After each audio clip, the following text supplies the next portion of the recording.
মামা কই যাবেন? উঠেন। ধানমন্ডি কত? আরে না, এখান থেকে যাবো না, চলো অন্য রিক্সায় যাই। অন্য রিক্সা কেন? এই রিক্সা কি সমস্যা? এখান থেকে রিক্সাওয়ালারা ভাড়া বেশি চায়, হেঁটে গিয়ে সামনে থেকে নেই, ভাড়া কম পাবো। মামা আপনারা খুশি হয়ে যা দিবেন এটাই সই, উঠেন। আরে তুমি জানো না, ওরা এই কথা বলে, পরে রিক্সা থেকে নামার সময় কাহিনী শুরু করে দেয়। তুমি তো কাহিনী করতেছো। একটু আগে বাসের হেল্পারে দেখে গেলে বাসে উঠবা না, এখন আবার রিক্সাও তোমার সমস্যা। সব জায়গায় গেলে তোমার সমস্যা আর সমস্যা। আমার পা ব্যথা হয়ে গেছে, আমি হাঁটতে পারবো না, আমি রিক্সায় যাবো। ওঠো হ্যাঁ মামা, আমিও এটাই কইতাছি, এই জায়গায় অন্য কোনো রিক্সা পাইবেন না, উঠেন। ওঠো ওঠো, চলো মামা। কি খেলা দেখাইলি রে টুম্পা, শিখলাম। মামা তুমি টুম্পা কইলা কে? টুম্পা কেডা? মামা কঠিন কাহিনী, আমার গার্লফ্রেন্ডের নাম ছিল টুম্পা। কি কও মামা? আমার গার্লফ্রেন্ডের নাম তো টুম্পা। কি কও মামা, আসলেই? হ্যাঁ, কিন্তু মামা তুমি রিক্সা চালাও আর প্রেমও করো, ব্যাপারটা কিন্তু ইন্টারেস্টিং। না মামা, প্রেম করি না তো, করতাম। আর রিক্সা চালায় তো প্রেম করি নাই মামা, ওর লাগে প্রেম করছি দেখে আজকে আমার রিক্সা চালাইতে হইতাছে, আর নাহলে তো মামা আজকে আপনার জায়গায় থাকতাম। আরে টুম্পা, তোর লাগে প্রেম কইরা আজকে আমার হাতে হ্যান্ডেল পায়ে প্যাডেল। কি কও মামা? প্রেম করে মানুষ দেবদাস হয়ে যায় শুনছি, কিন্তু প্রেমের লাগে মানুষ রিক্সা চালায় এটা প্রথম শুনলাম। মামা তোমার কাহিনীটা কিন্তু ইন্টারেস্টিং লাগতেছে, গল্পটা কও শুনি। আরে বাবু কি শুরু করছো? ওনার এই ফালতু গল্প শুনে আমাদের সময় নষ্ট করে লাভ আছে, তার চাইতে চলো তুমি হেডফোন বের করো, আমরা গান শুনি। আরে না, মামার কাহিনীটা অনেক ইন্টারেস্টিং, মামা তুমি কও। না মামা থাক, বাদ দেন, মামি উনতে চাইতেছে না, পরে দেখা গেল আমার কাহিনী হইনা চিত্তা যাইব। আরে মামা তুমি তোমার গার্লফ্রেন্ডের কাহিনী কইবা, এটা তো হয় চেতবকে, কও মামা শুনি। মামা কি কমু দুঃখের কাহিনী, ও একটা জিনিস আছিল মামা, খালি চুস্ত। চুস্ত মানে? পুরা কাহিনী কই মামা, শুনেন তাইলে সেনা বুঝবেন। ওর মায়ায় পইরা মামা একটা চাকরি করতাম, ওই চাকরিটাও গেছে গা।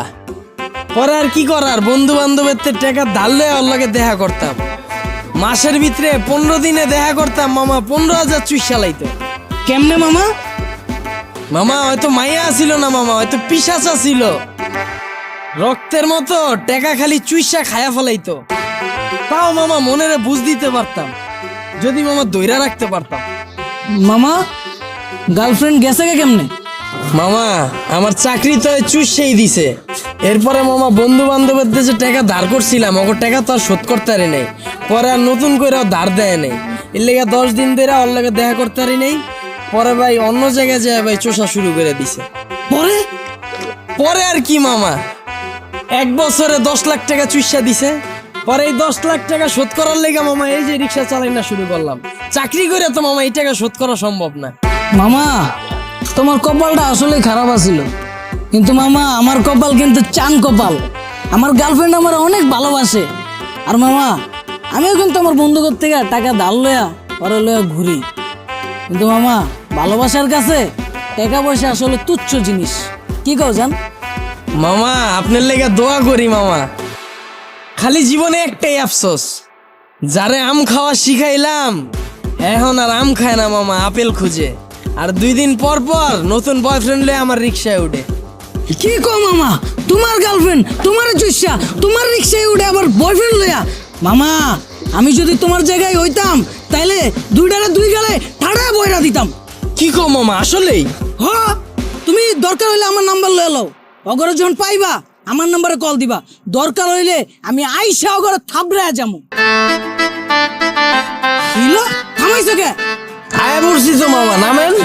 ও আয় বলছো,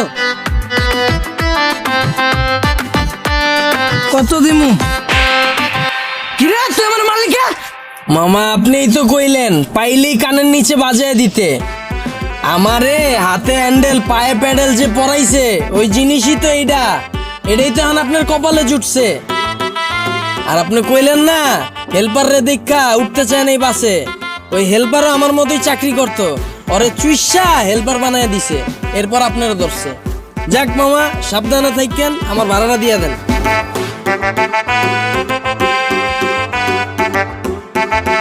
আর মামা চুষা শেষ হইলে যদি রিক্সা লাগে আমার জানায়েন মামা, রিক্সা আমার পরিচিত আছে এলাকায়।